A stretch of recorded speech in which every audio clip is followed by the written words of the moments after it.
The Callaway had been dark for 19 minutes.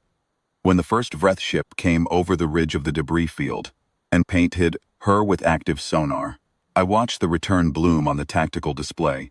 A single brilliant spike, alien pulse frequency, nothing remotely like what we used, and I did not breathe. Behind me, in the cramped belly of the ISV Kestrel's command module, 6 people also did not breathe. We were 16 meters from our nearest piece of cover, a tumbling slab of carbonite composite from some dead freighter's hull, and the vreth ship was 260 kilometers away and moving. The cloak held. The cloak always held, right up until it didn't, and I had spent the last 19 minutes reminding myself of that distinction. "Second contact," said Lieutenant Oren Pask from sensors, his voice barely above a whisper, because whispering helped.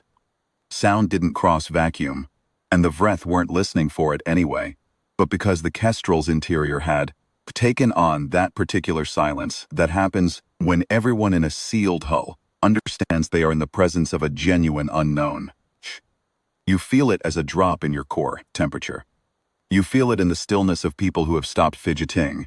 The second ship came from the opposite quadrant, lower on the plane, angled in an approach vector that would bring it around the debris field from the south, while the first came from the north.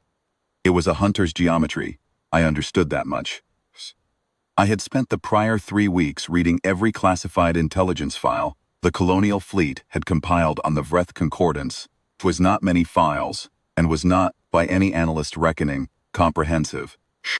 The vreth had been a confirmed spacefaring civilization for roughly 4 centuries, had made contact with 3 other species during that time, and had incorporated none of them. That was the clinical language in the files. Incorporated none of them. The less clinical language appeared in the footnotes of a behavioral analysis paper filed by a xenobiologist named Hassel at the Colonial Institute 18 months prior, and which nobody had elevated to primary status because Hassel was junior and the paper was speculative, was that the vreth's expansion pattern was consistent with a species that did not negotiate territory because, in their evolutionary history, territory was something you held by force or lost entirely.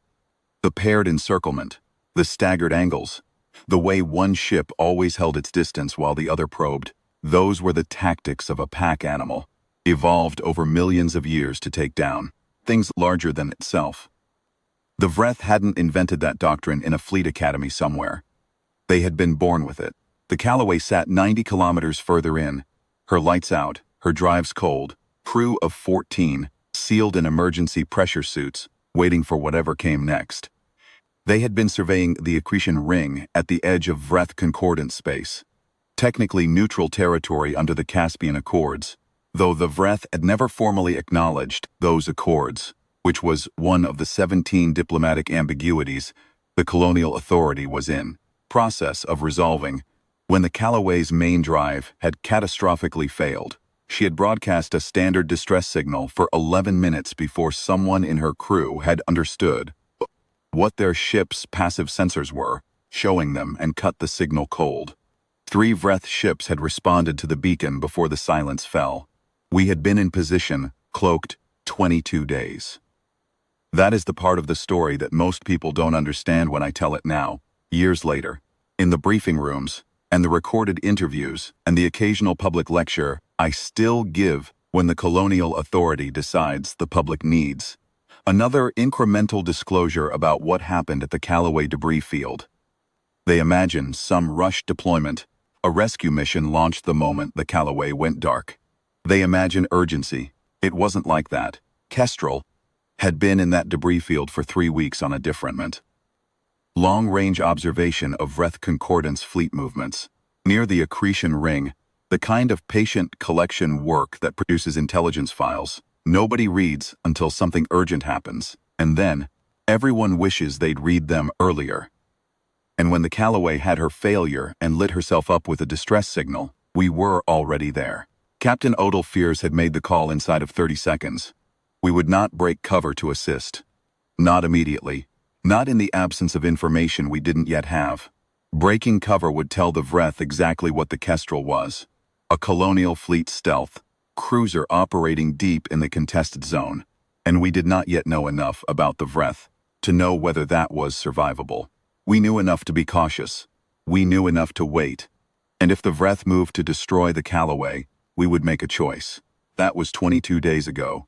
The vreth ships, the three that had come on day one, had not moved on the Callaway and had not left. They had taken up positions in a loose triangular formation around her, equidistant, and they had done absolutely nothing. No hails on any frequency. No maneuvering. No weapons locks that our passive sensors could detect. Just three ships holding action around a silent human vessel, patient and still, as if they were watching it the way a predator watches a carcass it suspects of feigning death. Which, I had come to understand, was exactly what they were doing. The analysts at Colonial Fleet had done their best with limited data. What we knew going into that deployment: the vreth were bilateral, four-limbed, roughly humanoid in the loose sense that they stood upright and used their upper limbs for manipulation. Their homeworld was a high-gravity, iron-rich planet with a thin but breathable atmosphere and enormous temperature swings between day and night. A world that rewarded conserving energy, that punished anything that spent itself carelessly, that built animals which could hold very still for very long, and then move at explosive speed when the moment was right. They were warm-blooded, apex, predators on their own world, and they had achieved spaceflight approximately 400 years before we had. Their technology was roughly peer level with ours, in some areas ahead, in others behind. And they were expansionist in a way that suggested resource pressure rather than ideology.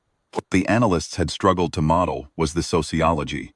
The vreth didn't use radio frequencies for communication between ships. They used something the fleet called pulse wave, a tight band compressed signal that our translators had been working on for 2 years, and had achieved roughly 3% comprehension of. 40% was enough to understand that the vreth communicated in a way that was deeply hierarchical, deeply contextual, and almost entirely non-declarative. They didn't say things so much as they expressed states. Their language had no word for negotiation as a concept. What they had instead was a word that the analysts had been translating: growing discomfort as something approximately equivalent to the acknowledgement of superior force. What that implied for how they would respond to the Callaway sitting silent in the middle of their triangular formation was something none of the analysts had put into a report, but every one of us on the Kestrel had spent the 22 days working out on our own. On day 4, Ensign Vale, navigation officer, had said to me over coffee in the small hours of the watch, "Commander, do you think they know we're here?" "No," I had said. "How confident are you?" I had thought about that. The Kestrel's stealth array was the finest the Colonial Fleet fielded. It bent light around the hull, suppressed thermal output, masked the gravitic signature of the drives, and operated on a power draw so low that even very sensitive passive sensors had difficulty distinguishing us from the background radiation of the vreth field. It had been tested against every threat model in the fleet's classification. None of those threat models were vreth. 65%, I had said. Vale had nodded and finished her coffee and gone back to her station and not mentioned it again. That was the kind of crew we had. People who asked the question, got the honest answer, and then got on with the work. On day 11, Pask had come to me with a translation he wasn't certain of, a fragment of pulse wave traffic between two of the vreth ships that he rendered as something like, "The small thing in the dark waits also." He had been confident in 4 of the lexical components. The other 2 he couldn't parse. I had read it 3 times. The small thing in the dark. Could be a reference to the Callaway, Pask had said. The background noise the translator is pattern matching into something it isn't. Could be us. Had filed it in the running log I was keeping of every translation fragment, marked it uncertain, and moved on. It had sat in the back of my mind for the following 11 days, that phrase. The small thing in the dark. Treat. The implication that something in the dark was also waiting. Whether they had detected us and were choosing not to act on the detection, or whether the translation was noise, I couldn't determine. Either possibility was consistent with everything else we were observing, which was perhaps the unsettling thing about it. It was possible the vreth had known we were there from day 1, and had been running a more complex observation than we understood. A test not only of the Callaway, but of whatever was holding still in the debris field behind her. I had not put that theory in a report either. Fears had reached the same theory independently on approximately the same day, and had told me about it over the same evening coffee ration. We had agreed to hold both possibilities simultaneously and not act on either of them, because the correct behavior was identical in either case. On day 14, I had watched one of the three vreth hunters drift slightly out of its triangular formation, a slow, almost imperceptible arc, half a kilometer over 3 hours, and then correct back to position. I had watched it for the full 3 hours, PASC running a passive sensor depth check every 30 minutes. The drift correlated with nothing in the pulse wave traffic. No explanation. It might have been a navigation correction, a minor drive variance, the equivalent of a person shifting weight from one foot to the other during a long wait. I had logged it and returned to my observations, but the image of it had stayed with me. A Predator-class vessel, in the middle of a long tactical hold, doing the small fidget of a thing that was still present, still committed, still watching. I understood that fidget. I had been suppressing my own version of it for 2 weeks. On day 17, Chief Engineer Wass had come to me quietly and told me that one of the Kestrel's 4 stealth array emitters had developed a microfracture in its housing. The emitter was still functioning. The fracture was not spreading at a detectable rate. It was not a crisis. But it was a weakness that hadn't been there at the start of the deployment, and Wass wanted me to know. She had presented it with the flat, professional calm she brought to every technical problem. And underneath that calm I had read the thing she wasn't saying. We have been here too long for this equipment to hold indefinitely. Equipment designed for extended deployment had a design duration. We were past it. The array would likely hold. The word likely was doing significant load-bearing work in that sentence. Can you repair it without dropping the cloak? I had asked. No, ma'am. Then we note it in the log and we hold. Wass had held. She had gone back to engineering and watched that emitter housing with the particular, focused attention of someone who has been given one job and intends to do it until relieved. She had sent me a status update every 8 hours for the remaining 5 days, 3 words each time. Emitter holding stable. I had read all 15 of those messages. I had been grateful for every one of them. Wass had held. Fears had held. 6 people in the command module had held, running 8-hour watches, sleeping in rotation on the fold-out bunks along the port bulkhead, eating field rations from the emergency stock because we were past the planned deployment duration, and the fresh stores were long gone. We had held in the way that people hold when there is nothing else to do. And the alternative to holding is worse than continuing to hold. The Callaway had held harder. 14 people with no engines, recycled air, dwindling rations, and no certainty whatsoever that the Guardian they had been told about on day 3, via a hair-thin tight-beam relay, would still be there when they needed it. Every morning, ship-time morning, the arbitrary designation we give to a point in the 24-hour cycle to impose a human rhythm on, a situation that has no natural rhythm. I had sent Callaway a brief status update, Kestrel holds, and every morning Deaver had replied with 2 words, Callaway holds. Those 2 words had become the thing I read first each cycle, the most important data point in any given day. Callaway holds. Now the 3rd vreth ship had come. 3rd ship inbound, PASC said, coming up over the ring plane. Same pulse signature family as the first 2. Different modulation, higher base frequency, tighter compression.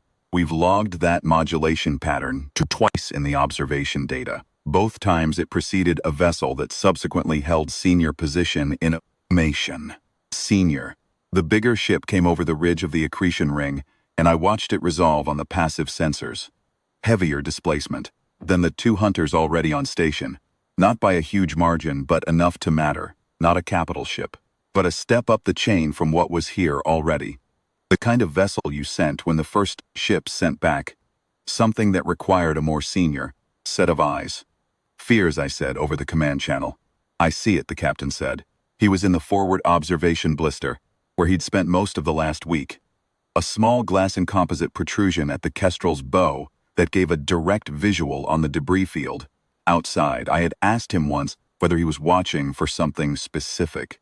He had said, I'm watching for the thing I haven't thought of yet. Clock's running, he said. He was right. The clock was always running when a new variable entered the equation, because new variables meant the previous equilibrium was over and something else was starting. Whatever calculation the vreth had been performing around the Callaway for 22 days, the arrival of this heavier ship was either the resolution of that calculation or the next stage of it. And the Callaway had 14 people on 14 days of life support headroom, which meant the clock had always been running. We just hadn't heard it ticking until now. I pulled up the running translation log and scrolled back to the fragment from day 11. The small thing in the dark waits also. I looked at it for a moment. Then I closed the log and looked at the tactical display. "Pask," I said. "Pulse wave traffic between the new arrival and the existing vessels." "Initiating." The new ship sent a compressed burst on arrival. The others responded. "Traffic has been ongoing since. Moderate density." Best translation? King. A pause of 90 seconds while Pask ran the fragments through the translation layer, cross-referencing against every logged vreth communication in the database. "Commander, best reading I can give you. Confidence about 50%. The dominant state expression in the incoming burst from the new vessel is something in the register of the extended observation reaches its threshold. Extended observation, threshold, 22 days had been in observation, and now it had reached whatever the vreth considered its threshold. Get me the captain on a closed channel," I said. "On fears." The translation suggests the 3-week wait was deliberate. They were running an observation, and it's now at its terminus. A pause. Meaning they've decided something. Meaning they're about to act on whatever they decided. "Yes, sir." Another pause. I could hear him thinking. Not literally, but in the way you learn to read a commanding officer's silences when you've served with them long enough. This was the silence that preceded a decision being made. "What are they going to decide?" "I think they decided a long time ago," I said. "I think the observation was them waiting to see if the decision would be challenged. And now the senior ship has come to execute it. That's my reading." "What's the decision?" I looked at the 3 vreth ships taking up their formation around the dark shape of the Callaway on my display. "That the Callaway is unclaimed prey," I said. "And the grace period for anything that might claim her has expired." I heard fears breathe. "You think that's what 22 days was, a grace period?" "I think it was a test. And I think the new arrival is here because the test produced an interesting result. And they want senior judgment on what to do about it." "What was interesting about it?" "The Callaway didn't do anything," I said. "In 22 days, she didn't run, didn't fight, didn't signal for help. After that first 11 minutes. Didn't show any behavior the vreth have categories for." "That's interesting. A thing that doesn't behave like prey and doesn't behave like a predator. A senior set of eyes needs to classify it before the hunters act." The silence that followed was different, longer. "And if the senior ship classifies it as prey after all, then they fire and we make our move. And if they classify it as something else, then we find out what that looks like. And that's intelligence we don't have yet, and it'll be worth whatever it costs us to get it." The channel closed. I looked at my station and ran through every variable I could control and every variable I couldn't. The Kestrel was flight-capable, her stealth array intact except for Wass's microfracture.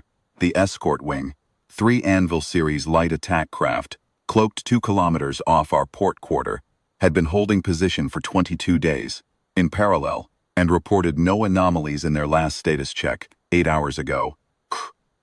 The Callaway had 14 more days of life support, and a crew that had been holding for 3 weeks without breaking, which told me something specific and important about the quality of Captain Divar's command.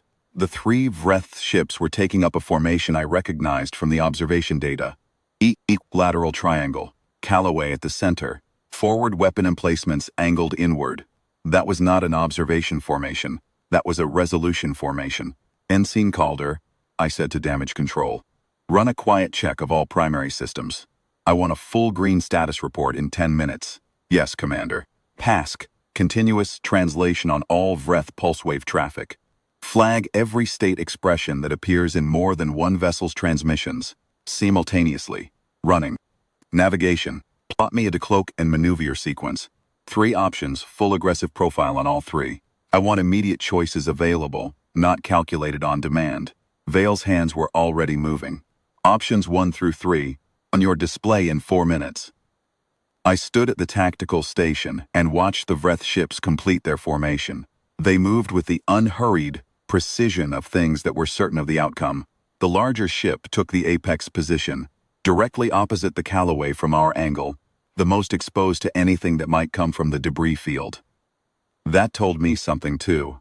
Either they had no concern about something coming from the debris field, or the larger ship was the one with the armor to absorb it. The formation settled. All 3 forward weapon emplacements oriented inward toward the Callaway. "Weapons ready posture," said Ensign Calder from damage control, his voice carefully neutral. All 3 vessels. Pask looked up from his station. Pulse wave traffic spike between all 3 ships and, "Commander, I'm reading a 4th contact signal. Deep space, 400,000 kilometers out, bearing 035. Passive only, very faint. Big displacement. One we hadn't known about, which meant our observation of vreth movement patterns in this sector had been incomplete, which meant there was a level of operational discipline in their deployment that we hadn't fully credited. The capital ship had been running its own observation, at range, watching the hunters watch the Callaway, watching the entire geometry of the test from a position that gave it full withdrawal options, regardless of what happened at the center. Whoever was commanding that vessel had positioned it exactly where a senior decision-maker should be. Far enough to be safe, close enough to see everything clearly, with enough time advantage to act or withdraw before any response could reach it. "Classification?" I said. "Mass estimate at that range is uncertain but large. Capital range. Carrier or fleet command weight. A capital ship had been out there, perhaps for days, perhaps for weeks, watching its own observation at range of everything playing out at the debris field. The senior ship that had just arrived was not the most senior presence here. It was the envoy. The decision was being made further back, 400,000 kilometers, by something large enough to end this engagement with a single broadside. I updated my mental calculus. Then I updated it again. The presence of a capital ship at that distance changed the geometry of what we were doing. It didn't change the fundamental question. The fundamental question was always the same. What was the right moment to act, and were we willing to pay what acting cost? "Fears," I said. "I heard it," he said. "The channel had been open. The capital ship." "Yes. Doesn't change the decision." "No, sir, it changes the risk profile, not the decision." "Agreed." A pause. "Your recommendation on timing?" I looked at the 3 vreth ships. Their weapons-ready posture had been up for 90 seconds. They had not moved since settling into formation. "I recommend we hold 30 more seconds." Not in action information. If the weapons-ready posture is the resolution gesture, and they expect a response from the Callaway before acting, they haven't gotten that response yet. If we wait 30 seconds and they don't fire, we have evidence that the posture is communicative. If they do fire, we were 30 seconds behind anyway and we act. And in 30 seconds, if nothing changes. Then we have the question of whether the communication they're waiting for needs to come from something other than the Callaway. I paused. "I think it does. I think we're part of this calculation whether they know we're here or not." The grace period they ran wasn't just about the Callaway, it was about what would come for her. And if we don't come for her, then the calculation is resolved, she's unclaimed, they fire. 30 seconds, Fear said. "Starting now." Watch the counter run in the corner of my display. I watched the vreth ships hold their formation. I watched the distant flicker of the 4th contact signature at 400,000 kilometers, steady as a star. I watched the Callaway, dark, silent, patient, 14 people inside it, breathing recycled air and waiting and trusting the tight beam messages that had come every morning for 2 days. At second 19, the pulse wave traffic between the vreth vessels spiked. "Translation," I said. Pask was already on it. His voice, when it came back, had the careful flatness of a man controlling what he felt about what he was reading. Dominant state expression in the spike, across all 3 vessels simultaneously, confidence 60%. Something in the register of the unmoving thing has no guardian. Secondary expression I'm reading as something like resolve the classification. No guardian, I press the command channel. "That's your cue. Decloak," said Fears. All units now. The Kestrel's stealth array shut down in a cascade that I felt in my teeth. 4 separate systems releasing their power draw simultaneously. A subsonic vibration that rattled the fillings I'd had since I was 12 and went away in under 2 seconds. The hull went from invisible to present in a single moment, and every sensor array within half a light second would have registered us as a hard turn where nothing had been before. 3 kilometers off our port quarter, the 3 Anvil Wing attack craft did the same. Smaller returns. Lighter displacement, but no less sudden, no less deliberate. 4 ships from nothing, from the dark, from 22 days of waiting. The vreth response was immediate, and it was animal. All 3 vessels broke formation. Not the coordinated withdrawal of a force that has been outmaneuvered. Not the measured repositioning of a tactically sophisticated response. The explosive kinetic scatter of animals that have been ambushed by something they did not know was there. 2 of them fired. Not at the Callaway. At us. Fears had ordered the Kestrel's point defense up the moment he gave the decloak command, because that was the kind of captain he was. The kind who did not wait for the threat to materialize before the shield was raised. Point defense was already cycling when the first vreth rounds crossed the gap. 3 of the 5 incoming rounds deflected on intercept solutions. The other 2 got through. The impacts hit the Kestrel's starboard quarter, and I went into the console edge, hard enough to drive the breath out of me and crack 2 ribs, though I didn't know the second part until the medical bay confirmed it an hour later. The deck lurched. The lights stuttered twice and came back on amber. Amber meant we had power, but the power routing had rerouted through backup systems, which meant primary conduits had taken damage. Somewhere in the engineering compartment, I heard metal complaining in a register that metal in good condition does not produce, and Ensign Calder was already out of his seat and moving before I had finished finding mine. "Report," I said. One hand on the console, 2 cracked ribs making themselves known. Starboard quarter, 2 compartments, just contained behind emergency pressure doors. Primary power routing through backup. Structural integrity holding. Calder's voice was fast and clean. Kestrel is combat capable. PASC. One of the light attack craft Anvil 3 is taking fire. The other 2 are maneuvering per decloak protocol. A beat. The large vreth vessel has not fired. That mattered. The heavy ship, the senior vessel, the one at the apex of the formation with the heavier weapons, it had not fired. In the chaos of the ambush break, 2 of its smaller consorts shooting at us, the heavy ship was watching, evaluating, doing the thing that a command-weight vessel does when everything suddenly changes.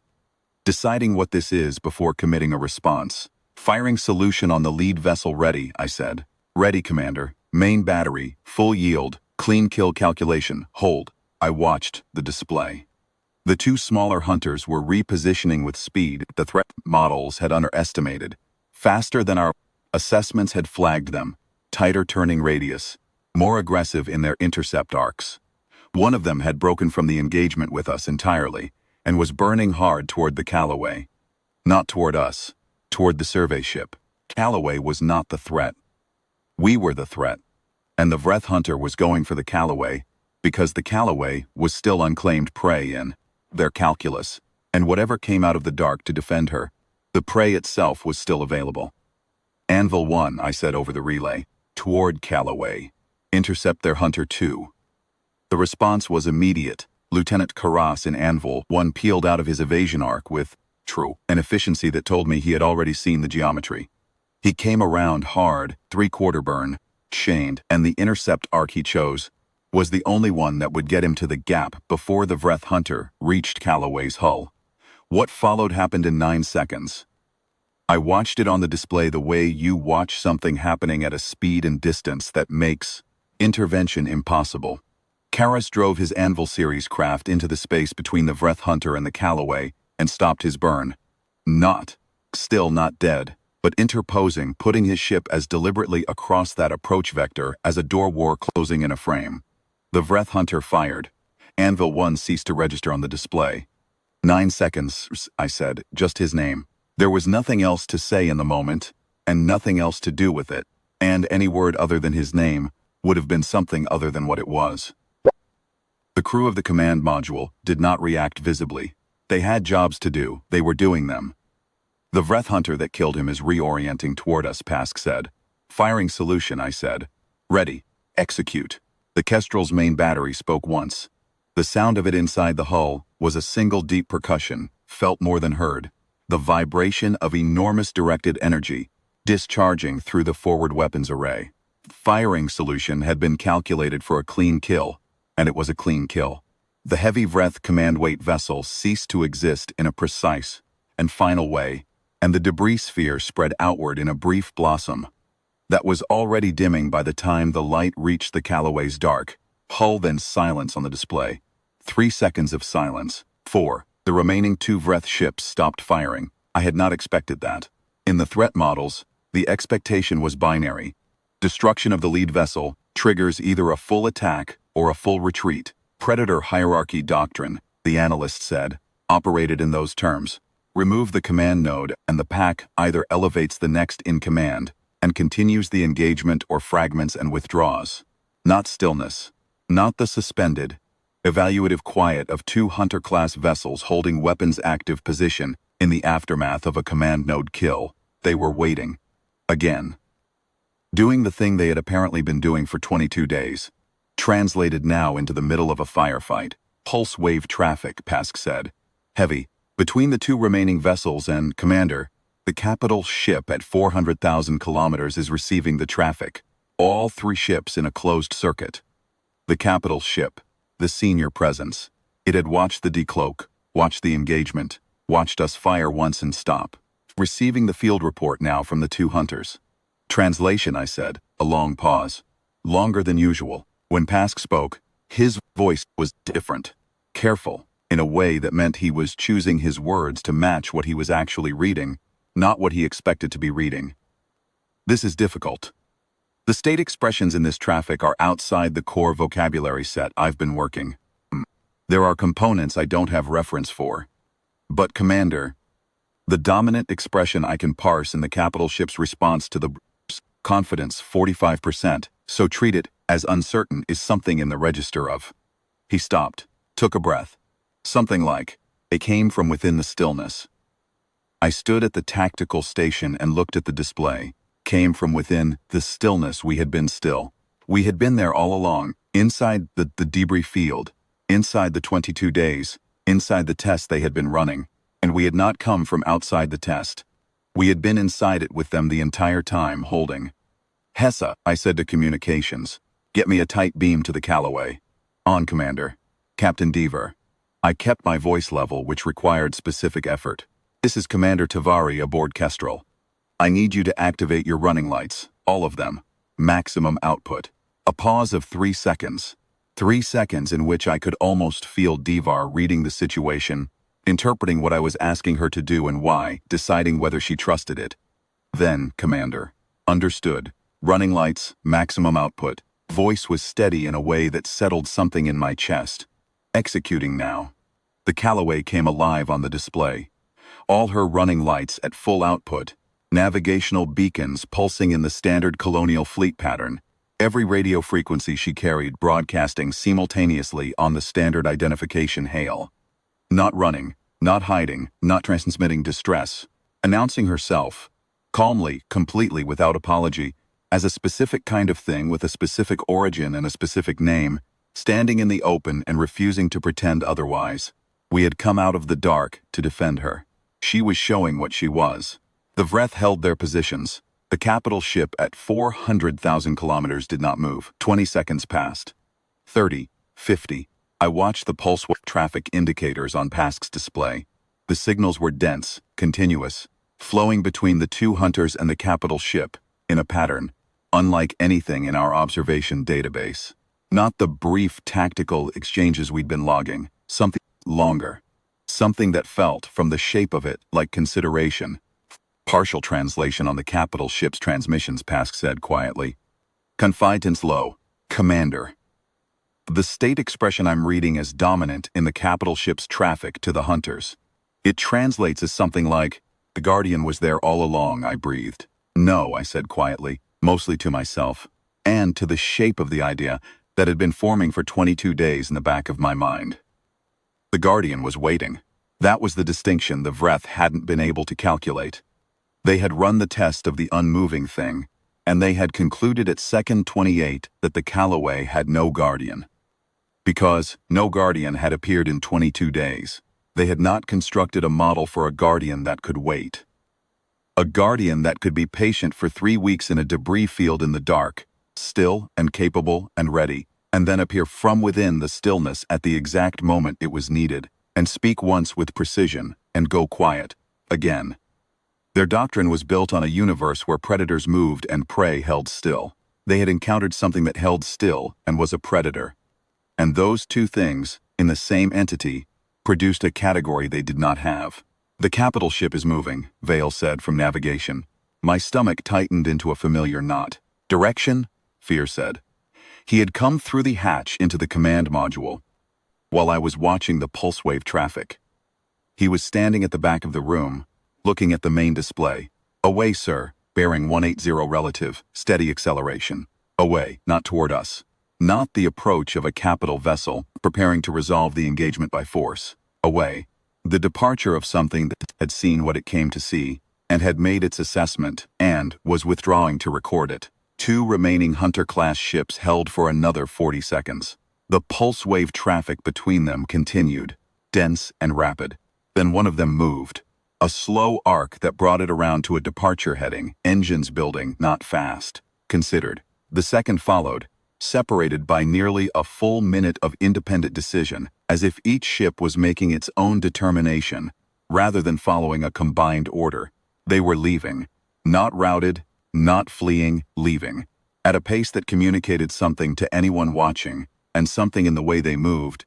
The deliberate, unhurried quality of it reminded me of nothing so much as 2 hunters who had been watching a carcass, then seen what was under the carcass, and decided that today was not the day to close that particular distance.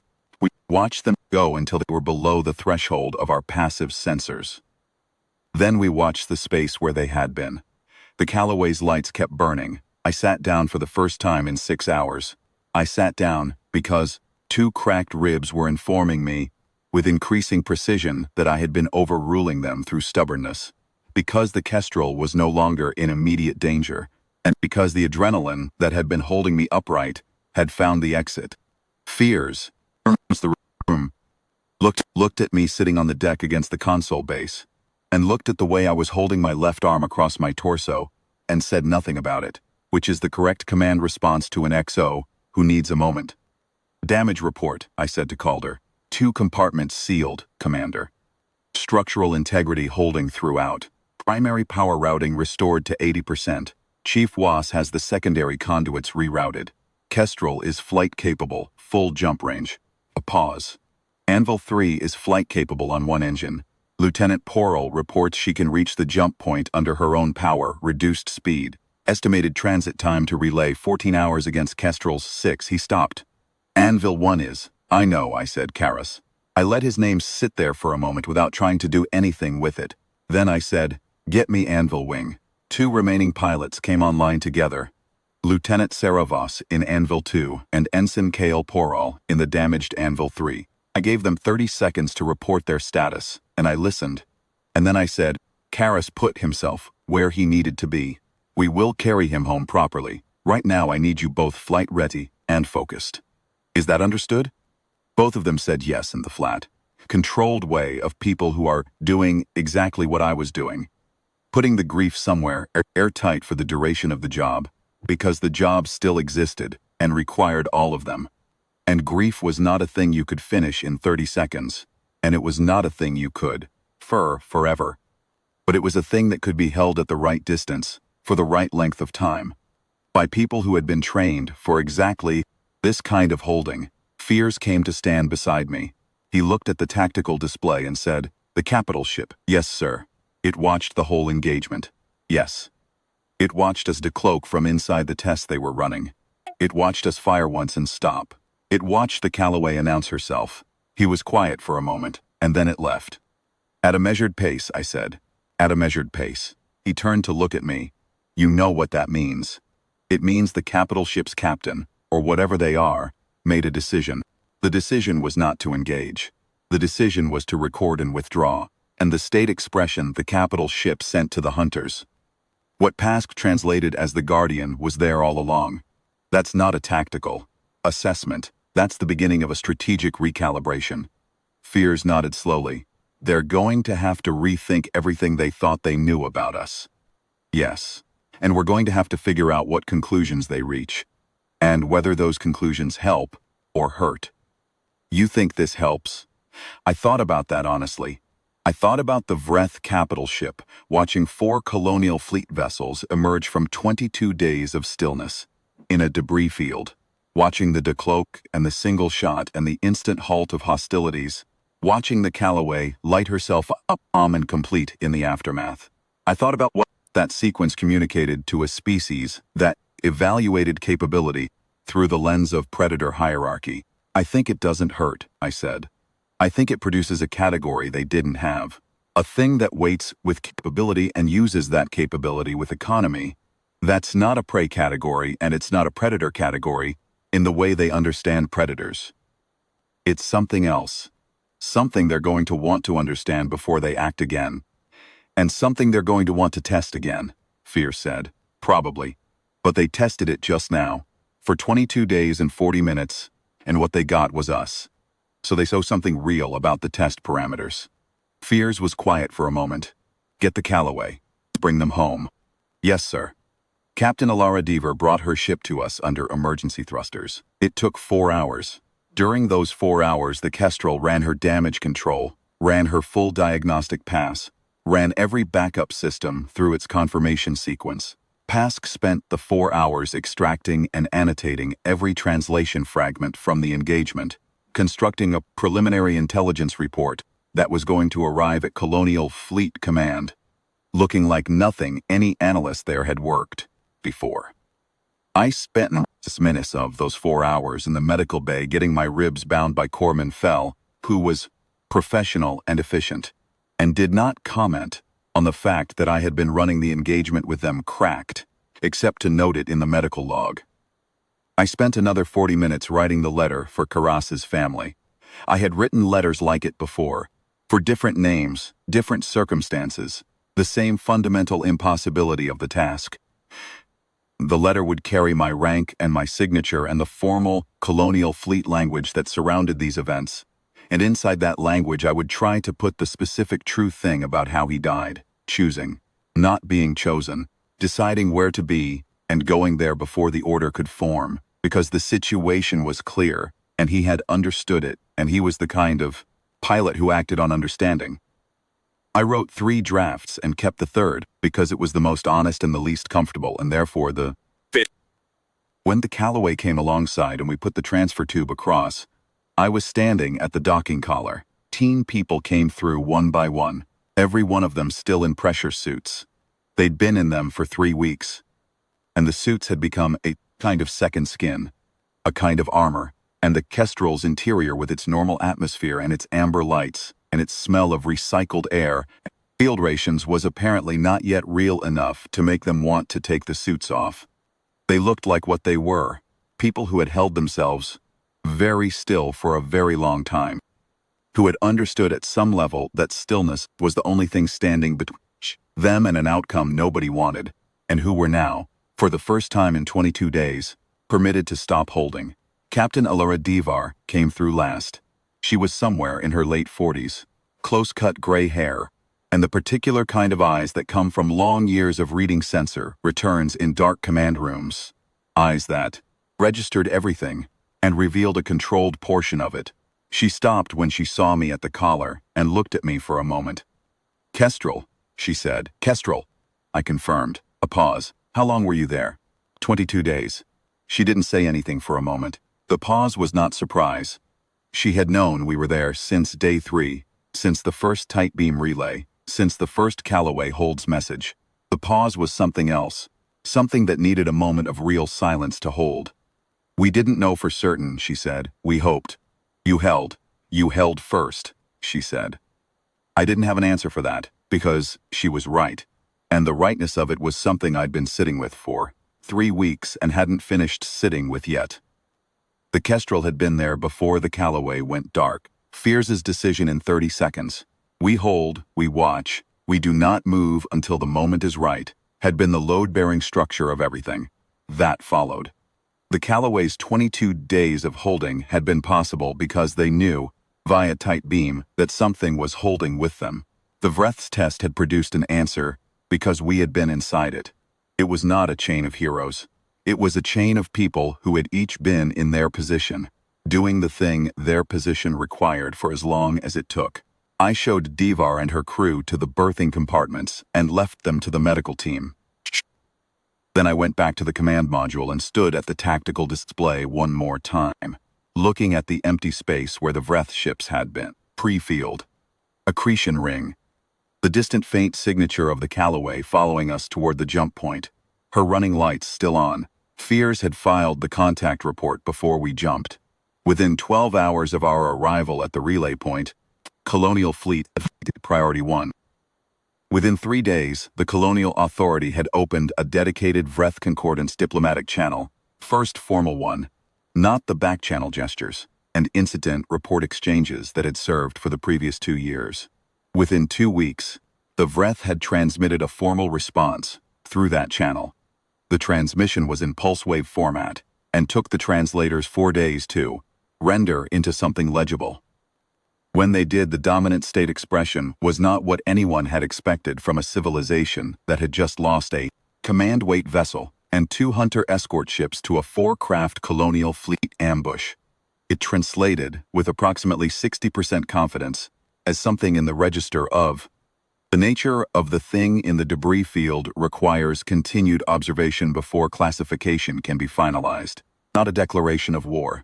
Not a diplomatic protest, not even an accusation, a statement of continued interest, a research posture. The vreth had looked at what happened at the accretion ring and had decided it was a data point.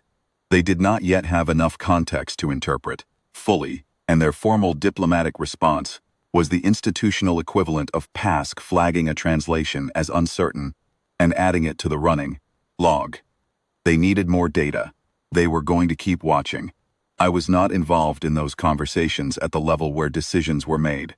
I was involved in the debrief, which took 11 days, and the formal inquiry into the engagement, spent 6 hours clearing the Kestrel's crew of procedural violations, and then spent the remaining 4 days trying to construct a procedural framework for a situation that didn't fit the ones they already had. There is no procedure for 22 days of cloaked observation followed by a single-shot engagement. The inquiry wrote one. It has been revised 4 times in the years since. I went to see Karras's family on Meridian Station, his parents, and a younger sister, who had his eyes and his way of holding very still when she was listening. I sat with them for 3 hours and told them what I could. I told them the specific true thing. He chose where to be and went there before the order could arrive. Because the situation was clear and he understood it. They did not want another story. People like that never do. I came back to duty. 9 more years aboard Kestrel and 3 more aboard another ship, and then a position at Colonial Fleet Command that I accepted because the work needed doing, and I was by then a person who understood it better than most. The vreth situation developed. The provisional mutual acknowledgement, the diplomatic phrase for 2 civilizations that have looked at each other with full knowledge of what they are, and chosen to keep looking rather than to stop. Some of the 17 ambiguities resolved. New ones appeared. The vreth diplomatic counterparts were formal and precise and deeply interested in certain questions, and the analysts who worked with their communications said that the dominant theme in the vreth's framing of the diplomatic context was a concept that translated, imperfectly, as something like the proper weight of a capable stillness. Free errors appeared in my desk briefings for the better part of a decade. Colonial Fleet Intelligence considered it significant, but couldn't fully interpret it. I had my own interpretation, and I kept it largely to myself, because the interpretation was specific and personal and not the kind of thing that fit cleanly into a policy brief. What I believed, what I still believe, is that the vreth capital ship, watching from 400,000 kilometers, had seen something its models couldn't accommodate.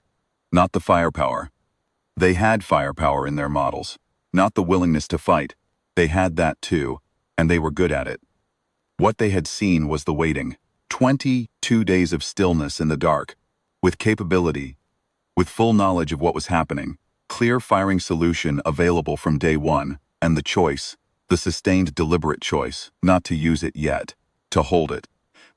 To let the situation develop to the point where the one action that would resolve it correctly could be performed precisely. Predator that holds its strike is still a predator. But it is a predator that has chosen restraint over reflex. And that choice, in the vreth's calculus, was either very sophisticated or very strange. Possibly both. Possibly those were the same thing. They're still working out which. The small thing in the dark waits also, Pask had translated on day 11. I have thought about that fragment many times since. Whether it was a reference to the Callaway, or to us, to something else entirely. Some observation the vreth were making about the nature of the space around them, the way unknown presences can exist inside an observed silence. I have never reached a definitive interpretation. The translation was uncertain, and the context was gone, and the vreth diplomat, who might have clarified it would have needed to be asked directly, and the directness that question required was more than the diplomatic framework of the first several years permitted. Someday someone will ask. I have written it into the long-term research questions file that Colonial Xenological Intelligence maintains, flagged as low priority because there is no immediate tactical application, as personally significant by me, because there is, I believe, a great deal of meaning in it. The Kestrel is still in service. Different crew now, different captain since Fears retired 6 years ago, some refits and upgrades that have changed her profile, enough that I don't quite recognize her from the observation photos. She is still the Kestrel. Still the designation. Still the thing that held for 22 days in the dark, and then spoke once and stopped. Lieutenant Karras is a name on a memorial wall at Meridian Station, and a name on a small dedicated plaque in the Kestrel's engineering compartment. Chief Wass put it on day 37, and every chief engineer since has maintained it. I have seen it twice in person, both times when I visited the ship on official business. Both times I stood in front of it for longer than the official business required. What he did took 9 seconds. What it preserved took 22 days to build, and would have taken 1 moment to lose. That is the arithmetic of the Callaway engagement, and I have never found a way to make it come out differently. Which means I have stopped trying. It came out the way it came out. We spent what we spent. The vreth got a category they hadn't had before. The diplomatic channel is open. The ambiguities are being resolved. Slowly. In the particular way that two species resolve ambiguities when both of them are paying careful attention, and neither of them is fully certain yet what the other is. On the morning after the engagement, the Kestrel was 2 hours from the jump point, and the Callaway was following behind, and the crew had finally slept. I had stood at the forward observation blister, where Fears had spent so much of those 22 days watching.